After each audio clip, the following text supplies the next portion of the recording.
It's Taco Tuesday. And we just had tacos. No, we did just have tacos. Yeah, it's Taco Tuesday, but this is the PHNX Sun Devils show. So welcome. Leave a like. Guys, I'm Anthony Tocher. He's Shawn DePaz. The man, yeah, you are. the myth, the DePaz, if you will. Mm. Does that work? Sure. Do you have a nickname growing up? My family. Well, Aside from, being called Shawn? yeah, my Tino was my mom's nickname for me, my family's nickname for me. Never really in school. I went to a boys' school, so we just got called by my last name. I was DePaz. And then I've gotten a few here, but none of them have really stuck. Well, DP stuck from PD, but I'm not crazy about that nickname. But why not? I mean, I don't know. Most people don't think me when they hear the letters DP. DP? What do they think? Unless you look that up on You your got own it. time. I don't want to. I feel like you should just let everybody know. I don't feel like I need to. Okay. Double fine. play. That's what it is. Okay. Joe, in the city of Compton. I don't know why beforehand I didn't play California Love. Yeah, I don't know. That was a miss on my part, but it's fine. Outside of the tacos, how's your Tuesday been, man? It's trucking along. I don't really know. Has anything happened today? Not like major, no. Nothing crazy. You got the All-Star game tonight. Yeah. It's a long day. Whatever it is, a long day. That's Back fair. into Fortnite. I don't know if he's watching. Shout out Reza. We were getting some good Some games in. Fortnite runs last night. That's about it. My life kind of boring. Okay. Well, that's fine. Give it like 4 more days. It could get real exciting because you may have another Sun Devil. You might have the next commit for Kenny Dillingham in Arizona State. We're talking about Sire Gaines. His commitment is going to be on July 15th. We're going to get into his tape in just a little bit, but we've talked about July him. 15th. Oh, is this Barbie and Oppenheimer? Oh, you fucking asshole. It's my birthday. Oh, yeah, my bad. Sorry, man. Yeah, that's Give me my birthday present. That's what I want. You want Sire Gaines? I want Sire Gaines for my birthday. There we go.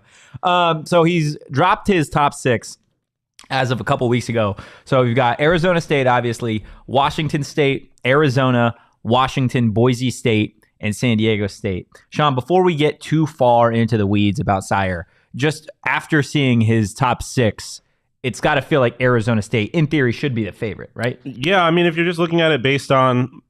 I mean, like, Washington is... Those are some good schools, right? Yeah. Like, Arizona's obviously been getting some good players. Washington was a very good team last year. Washington State is a solid team. Like, but I think...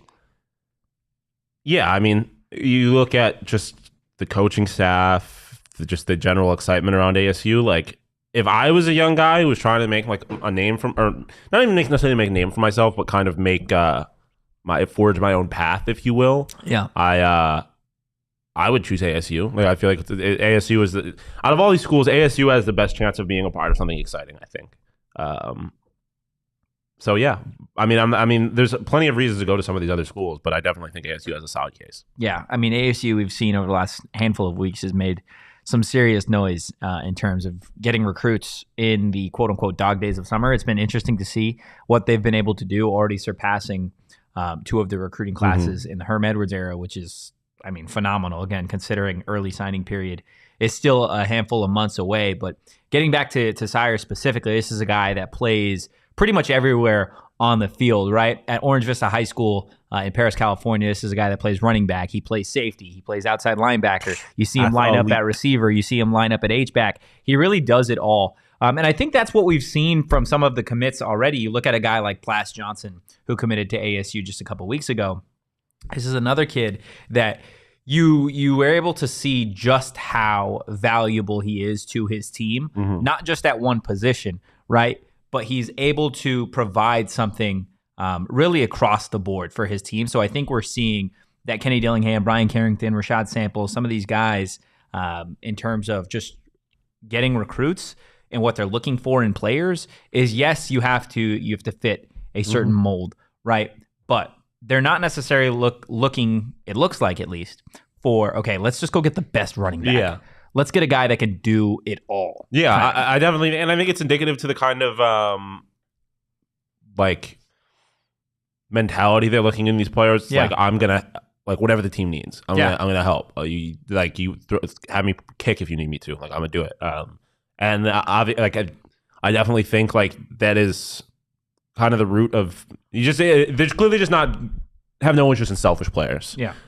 They want someone who's going to understand what it means to be a Sun Devil and understand that means being part of a team.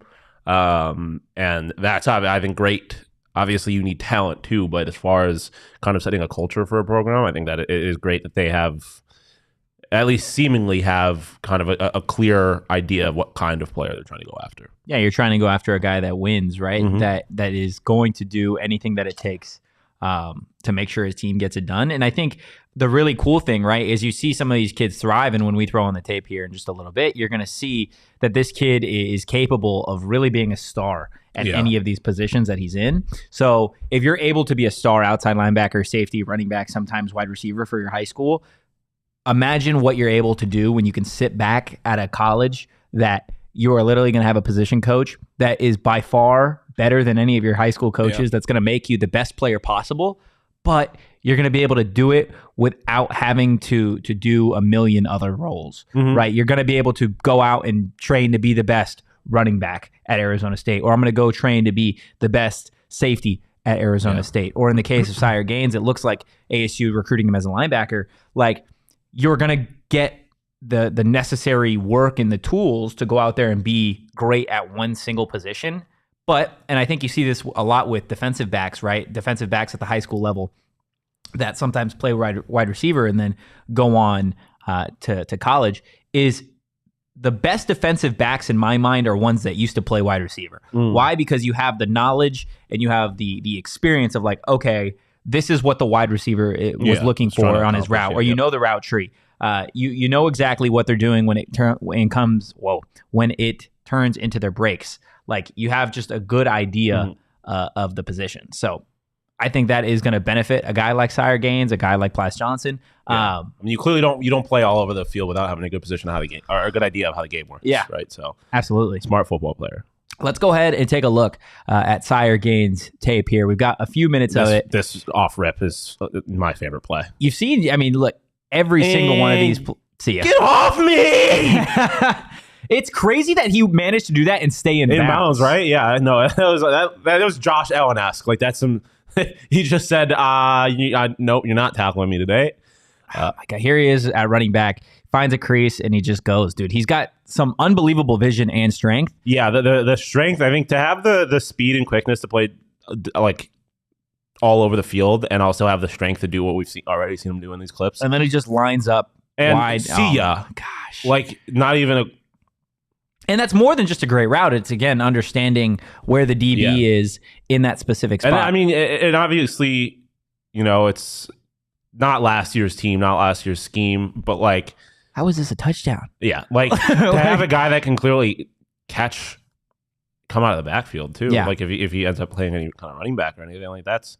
And I mean, also just from a defensive playmaking perspective, like if you throw the ball in his area, there's a good chance he might come down with it. Yeah. So, no, absolutely. That's a good point. Like, he clearly is. I mean, there's always kind of like the idea that you make guys who are on the defensive side of the football because they can't catch, right? It doesn't necessarily seem like that's the case in this situation. Yeah. So, I mean, in any kind of plus hands, when you play defense, is going to put you above most defensive players as far as that's concerned. And he's just like, he runs so damn hard. Again, this is my favorite one. The vision on this one is ridiculous to absolutely be able to make this work. Glenn Chaz, running back, he'll know what gap. Well, that's what I was just about to say off of that clip too, right? Like, you see the kind of vision, he knows where the holes are. And I mean, that's not necessarily going to change because he's on the other side of the football. Like, he's gonna have a good idea, like you were saying, of whether it's a receiver or a ball carrier or whatever, he's gonna have a good idea of where they're gonna want to go with the ball. Yeah. And that is. And dude, don't let this motherfucker pick you off, because now you have a bunch of offensive players trying to tackle him. Good luck. Yeah, I mean, again, he's gonna embarrass vision you. On this is ridiculous. Like, the strength. Pick six incoming. Like, he's gonna have at least one pick six in his career here. This one's not even really a highlight for him. The quarterback makes a phenomenal throw here, phenomenal read to throw that. Yeah, Sire Gaines. Again, this is a kid, running back, linebacker, safety, wide receiver, whatever he ends up playing at Arizona State. You figure he is going to elevate that position group. Playmaker. Like, this is a guy 6 foot, $193. Again, athlete. He's still got one more year at the high school level, and I think I said this last week with either Chris Johnson or one of the other players that committed, right? Like when you get a guy that is 6 foot, $190, he's still got one more year at the high school level. He's got a whole another season of experience on that field and of a high school weight room. Yeah.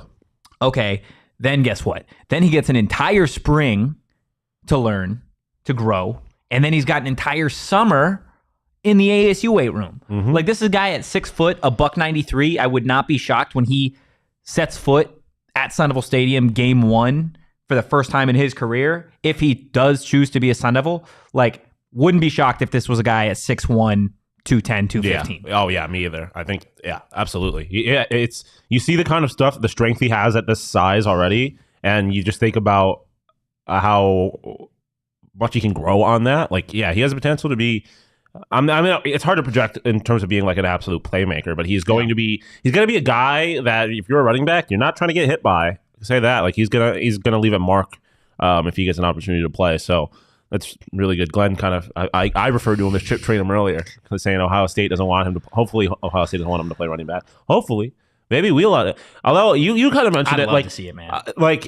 And I wonder what would have happened with Chip too. But like Kenny seems like the kind of guy where he's like, if you really want to play both sides of the ball and you're good enough to contribute more than the guys that are playing this position, like he would let you. And obviously that's kind of just speculation, but maybe we will get to see this guy on both sides of the ball. Again, this is a 3-star guy who we'll call him a 3-star Swiss Army knife because he really can do it all for whoever he ends up going to. The prediction is that he does land at Arizona State. Again, that commitment is going to come down July 15th.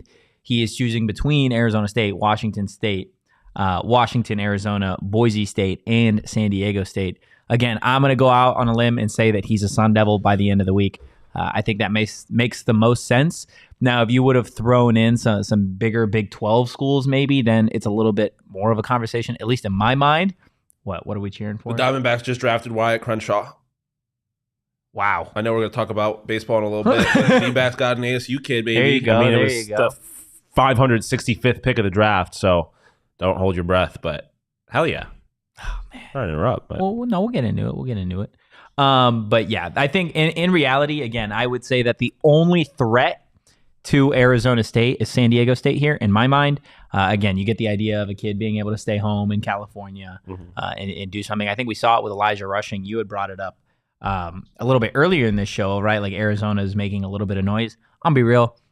U of A doesn't get Elijah Rushing if this kid's not from Tucson. Oh, not a shot. So, Jed Fish, we love you. Well, yeah, we love you on this program because you're a friend of the program. Well, yeah, I mean, I've said that. He's a good player, and it's obviously, like, go off and brag if you're a U of A fan, but, like, I'm not going to sit here and pretend. Like, I'm not shaking in my boots. If he's from Texas, he's not going to play at U of A. Probably not, yeah. That's why I'm not really shaking in my boots. Yeah, honestly, if he's from Texas, he might be coming to play here.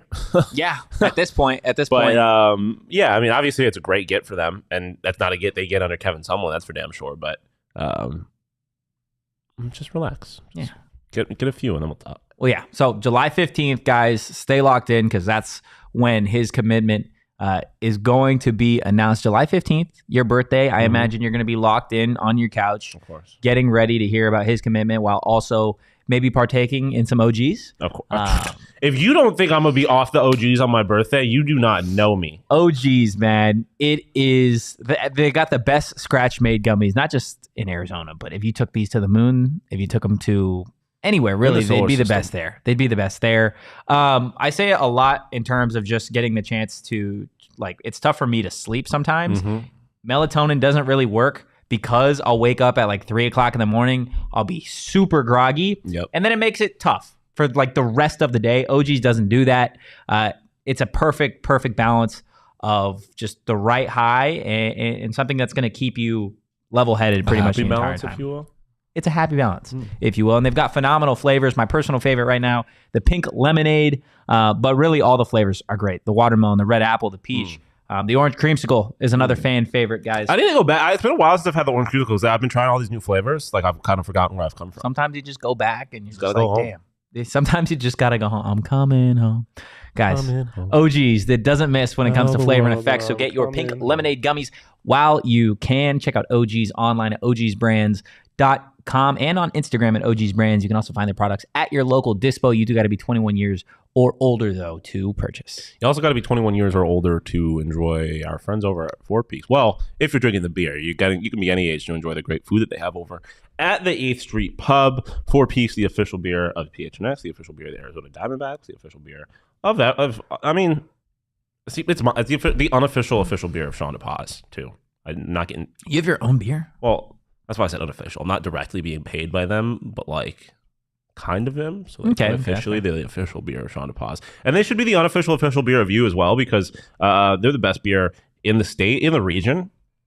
It would be also similar to OG's. It'd be the best beer on the moon if it got there. It doesn't, sadly, but that's not our problem. Dude, let's go to the moon and get high and drink. Dude, I don't think I could handle that. You don't think so? Being in outer space. If we were just chilling on the moon with like a pink lemonade OGs and a wow from Four Peaks, we're just sitting there in some lawn chairs, our space helmet. In theory, it sounds amazing. First off, I'm a little worried about how do we drink with the helmet on? How are we doing that? Second, I don't know. We know OGs 4 Peaks. They're good, but you take one of them things on the moon. I'm gonna be seeing aliens. Go to the moon? I'm gonna be seeing aliens. I'm gonna be going to Jupiter. You might be seeing aliens anyways. That's true. I don't think you'll see any aliens at the 8th Street or Four Peaks 8th Street Pub. But you only know if you go. So check them out. And if you're a teacher, check them out every Tuesday, Teacher Tuesday. Bring a valid teacher ID. You get $4 pints of Kilt Lifter, Wow, Hazy, Hop Knot. They're the best. Teachers are the best. Four Peaks are the best. Verbal meme, teachers, Four Peaks, handshake. Being the best. Spider-Man meme being the best. Well, yes, that too. You are me. I am you. I am you. Check out Four Peaks. Like I said, you must be 21 years or older to enjoy. You must enjoy responsibly. Check them out at Four Peaks Brew or at Four Peaks Pub to keep up with the latest at Arizona's hometown brewery. Absolutely. All right, moving on from ASU football and Sire Gaines to Arizona State baseball. You brought it up, but Wyatt Crenshaw, he is he's a D-back, baby. Yeah, he's drafted what? 565th. That's too many rounds. Baseball is dumb. Why do they have so many damn rounds? I don't know. Because of the farm system? That's the actual question. Yeah. I mean, there's so many people playing the sport. You can draft out of high school too. So yeah, they're that is why. Like they just need to fill out 7 rosters basically worth of baseball teams. And I mean, when you get to these later rounds, not all, like a lot of these kids might not all sign, especially some of these college kids. Like if they think they have a chance if they're younger and they have a chance of raising their draft stock, there's a chance they don't sign. But we'll see. That's awesome, what happened with Ethan Long last year. I believe so. He's been drafted and didn't sign. So we'll see. But I mean, it is awesome, just in theory, to see so many names get called in the MLB draft. Yeah. Sure. How dope do you think it is for this kid to be an Arizona kid, to play at Arizona State, and then to get drafted by the Arizona Diamondbacks? It's awesome. And especially if you're someone that pays attention to the D-backs, like especially prior to this year, like that was why Josh Rojas was so awesome. He was an Arizona kid, a Phoenix kid who ended up playing for the D-backs, like being that hometown kid, especially for a team like this, is not necessarily as popular nationally. Like it means a little more locally. Like that has got to be a cool feeling to be like this. I was playing in this team's backyard, and they think I'm good enough to be a member of their organization. Like that has to be an awesome feeling. Yeah, I can't even imagine this kid. Like again, it is like you are in round 19, overall pick 565, but I don't think it matters, right? At the end of the day, like for him to hear his name called by. Right. Yeah, 100%. Like I think would probably put a little bit of a pep in my step if I was him. Oh, even absolutely. Even if I have no intention in signing and whatever, and even if it is the 19th round, like you got to hear a Major League Baseball team say your name on draft day. Yeah, that is awesome. Yeah, I cannot even imagine, dude. The feeling. There's a small part of me that thinks like one day I'm gonna wake up and be a world class athlete and get drafted. Like, what makes you think that? I don't know, man. I'm delusional. Yeah, I don't know if you're delusional. You just have dreams, man. Yeah, big dreams. Unachievable dreams. It's okay. So no one says they're unachievable. You still have eligibility, right? You can. That's true. You're only 24. I think real talk. I almost considered, and it's crazy to think how differently my life would be if I did this, or how different my life would be. Going out of high school, obviously, I went to Syracuse, but I considered going to the Savannah College of Art and Design for fashion design, and if I did, they did have a baseball team, and I was like, there's no way that I can't make the baseball team at a fucking fashion school, an art and design school. That'd be low-key funny as hell if you didn't, though. Yeah, I probably wouldn't have because, I suck. But I very much considered going to an art school for fashion and to play baseball. But obviously didn't happen. But now you're here. Yeah. And talking about Arizona State. It worked out. There you go. Yeah, so Wyatt Crenshaw getting drafted by the D-backs just a little bit ago. Not the only Arizona State player to hear his name called over the MLB Draft. A couple more. Catcher Ralphie Velasquez, 23rd overall by the Guardians. He's an ASU signee. You've got Luke Keeschel, who we talked about the other day, drafted 49th by the Minnesota Twins. And he's not the only Sun Devil that got drafted by the Twins. Left-handed pitcher Ross Dunn went 297th overall to the Minnesota Twins. Then you've got right-handed pitcher Khristian Curtis, who went 347th overall by the Pittsburgh Pirates, and then left-handed pitcher Timmy Manning going 360th overall by the San Francisco Giants. I want to specifically talk about the three pitchers that just went over the last couple of days, because the really interesting thing, and we talked about it last year, is none of those guys were on Arizona State's roster last year. Yeah. Right? Or at least getting to the season. They all transferred to Arizona State. So the really cool thing is 4 of those guys that have gotten drafted were kids that weren't here before, right? Because we talked about Luke Keeschel being a transfer too. Yeah. It is so awesome, I feel like, because if you're one of those kids, I feel like you have your conversation with Willie. And clearly this is probably one of, like, these kids want to play professional baseball, right? Of like, if I'm sitting there and I'm like, okay, Willie, like realistically, why should I be a Sun Devil, right? My dream, I want to play professional baseball. Willie, a guy who's done that, like, I feel like he can at this point look you in the eyes and be like, guess what? Look what just about every other transfer that has come to Arizona State has been able to say. Yeah. And that's that they have accomplished part of their dream by being drafted in the MLB Draft. Yeah, no, 100%. I mean, it is, especially when you're transferring, like, that's a lot of times why guys are transferring. They're trying to get to a position to help them get to the league, right? And so to have on paper, like, we do that and we can do that, I think is super good. And also, like, you're playing in Phoenix, Arizona. It's like one of the baseball capitals of the world. There's hella baseball, like, scouts and just people related to the league out here. So always, there's always someone watching out here, especially with how prestigious ASU baseball is as a program, how GCU and U of A are also great baseball programs. So just the state in general, like, this is a spot to come and find good baseball players. And so it's definitely good that has always been the case in theory, but it's cool to see that actually come to fruition with so many guys hearing the name called in the MLB Draft. And we've talked about the transfers. We talked about the other day with Luke Keeschel, but you literally look at this list. They have it at every level. Yeah. They've got the transfers in Keeschel, Dunn, Curtis, Manning, who came to Arizona State. They got drafted. They got a guy like Wyatt Crenshaw, who was born in the Valley, played for Arizona State. And then, ironically enough, hearing his name called by the local team, the Diamondbacks. And they've even done it with an ASU signee getting drafted 23rd. The signees getting drafted always kind of sucks, though, because they're probably never going to be a Sun Devil. But still, at every level. Everything needs to be like hockey. Why can't kids get drafted and then still go to college? Because baseball doesn't want to be fun anymore. Well, but that's every sport. Baseball, basketball, hockey's the only way that works like that. Like, you can get drafted and as you're committed to a college and still get to play college. Do you think hockey has the best, like, format from draft to league? It's tough because the leagues are so different. Like, the MLB or football and basketball, I don't think need to be any different, because especially early on, like in the first round, those kids they don't need development. Like, there is no development. They're just going to the league. Well, I would argue from the NFL, you've got usually the first 2 rounds. If you are a first or second round pick, usually if you're a first round pick, depending on where you get drafted, the expectation is you'll be a starter. Yeah. Depending on where you get drafted, you're supposed to be a star. Yeah. Even the second round, you'll see guys start from time to time.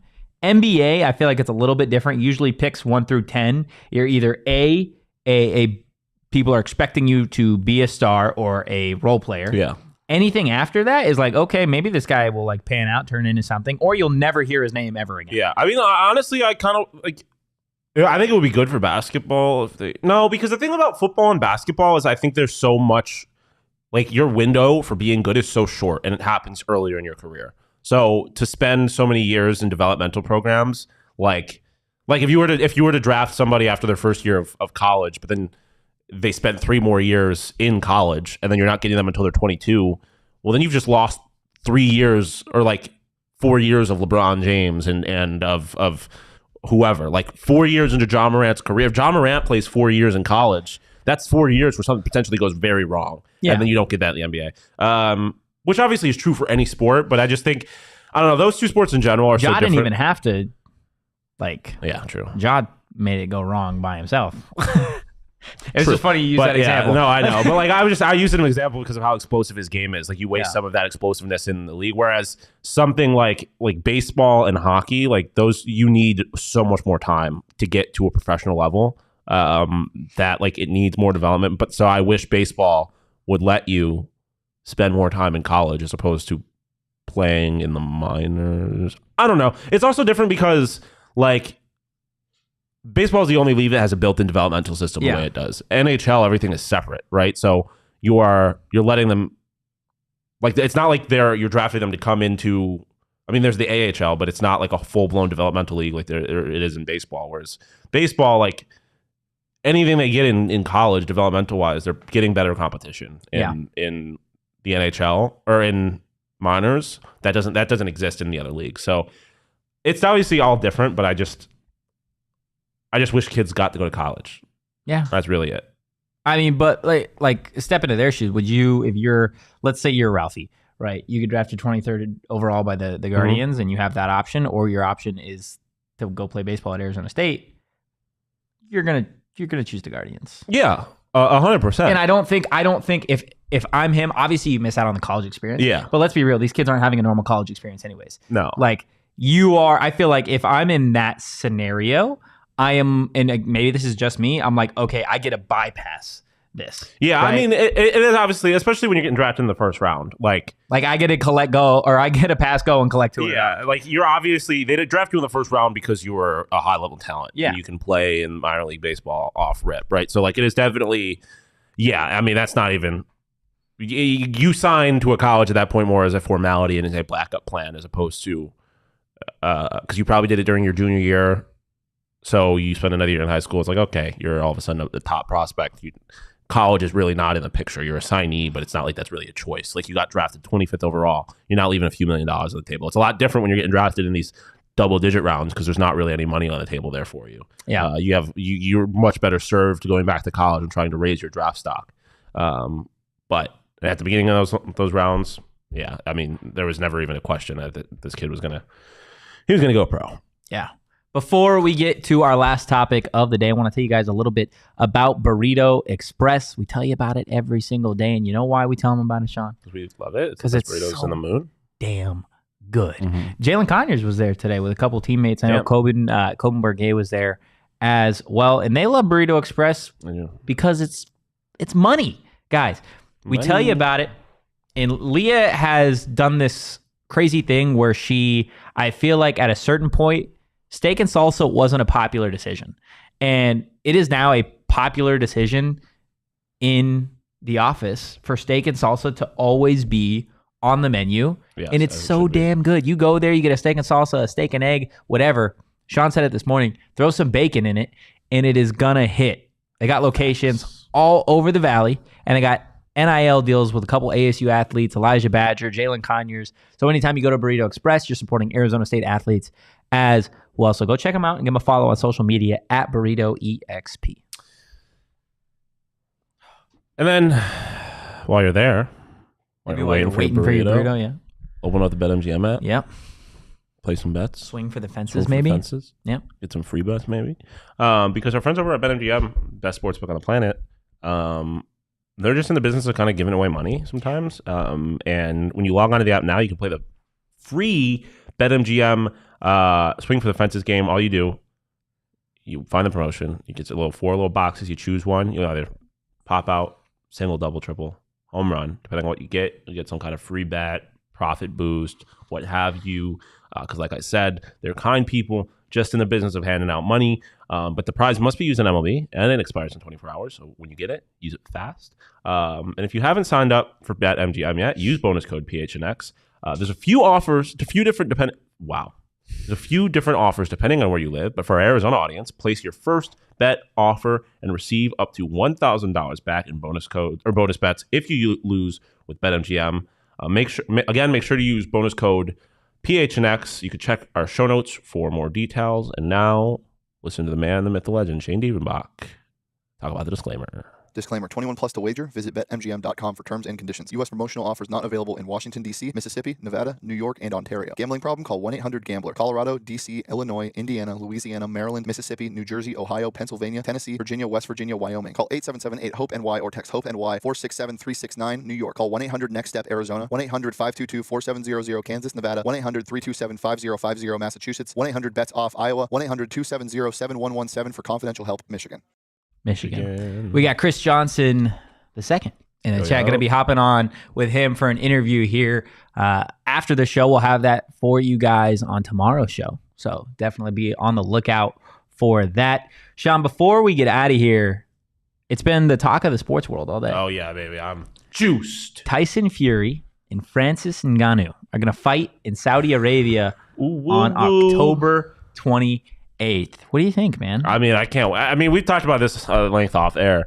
It's bullshit that it's not in an octagon. I understand why Tyson would never do that, but he's scared though. He's scared. Oh yeah, I would be scared too. Like, I don't think he would even lie about that. Like, that's not what he does. He's a boxer. He'd lie about it. There's no way Tyson Fury's like, yeah, I'm scared to fight. Well, he wouldn't say he's scared, but like, I think he would acknowledge that Tyson or that Ngannou's had a little more experience on the ground. But I mean, it's awesome. These are two of the most terrifying large men on the planet. Francis Ngannou is genuinely. Like, I don't think there's a single human on the planet that I would want to fight less than Francis Ngannou, and I mean that genuinely. John Jones? You would rather, if it came down, wait. Who would you rather fight?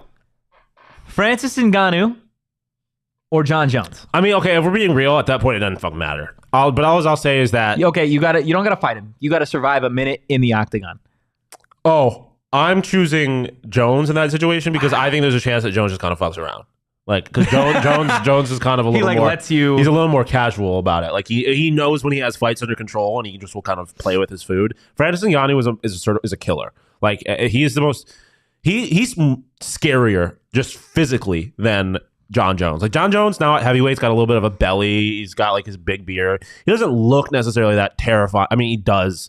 I'm obviously saying this all in the context of the UFC, comparing him to other trained killers. But like, he's a killer. Well, so they're all killers. I'm saying this in the same way that I say professional athletes are bad. They're bad in the context of being a professional athlete. Yeah.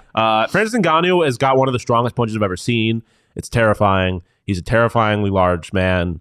I do not want to maybe not fight, but there was definitely not a man on the planet I would less want to take a punch from. That's fair. That's for damn sure.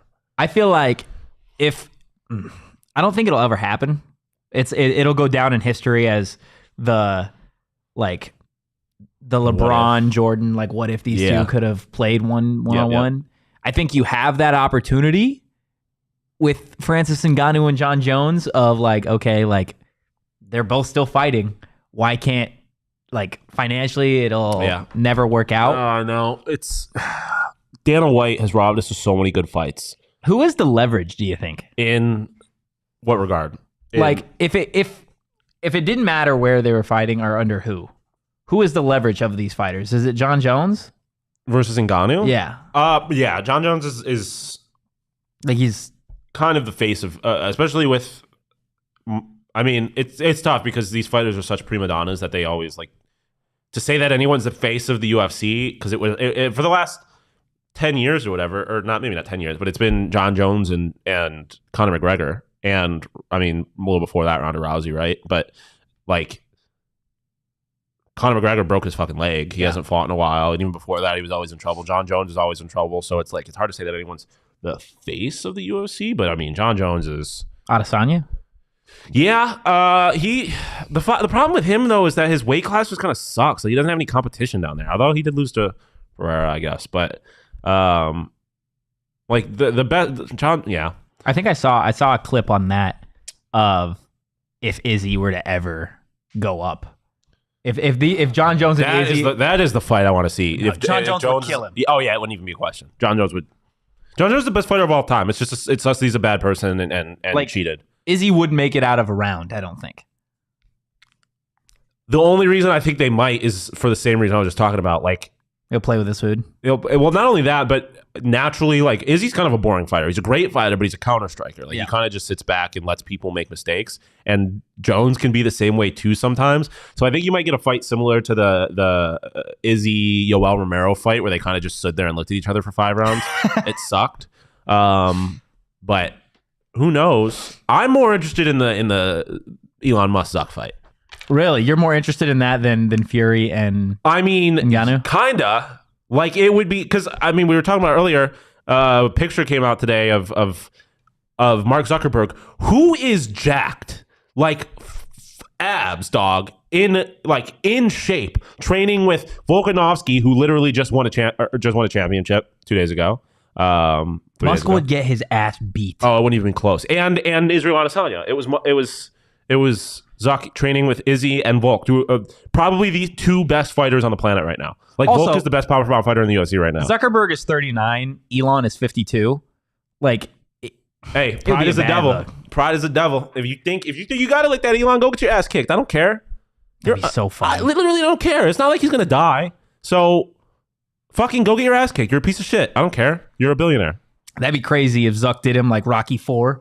And just slept him like Apollo Creed. Apollo Creed. Can you imagine, dude? No. That would be the craziest headline the world's ever seen. Yes. I don't okay.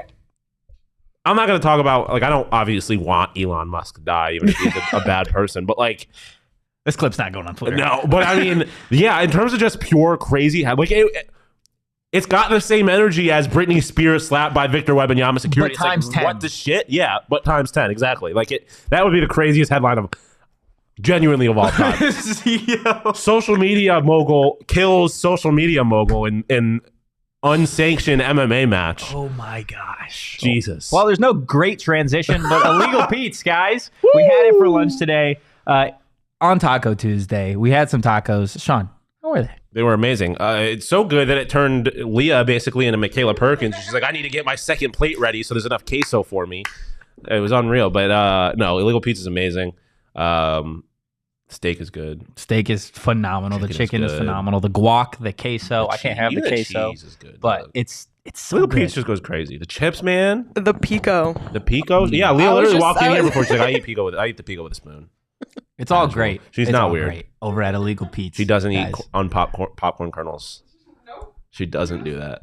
Not that weird is crazy. It is the weird. It is genuinely one of the single weirdest food habits I think I've ever seen.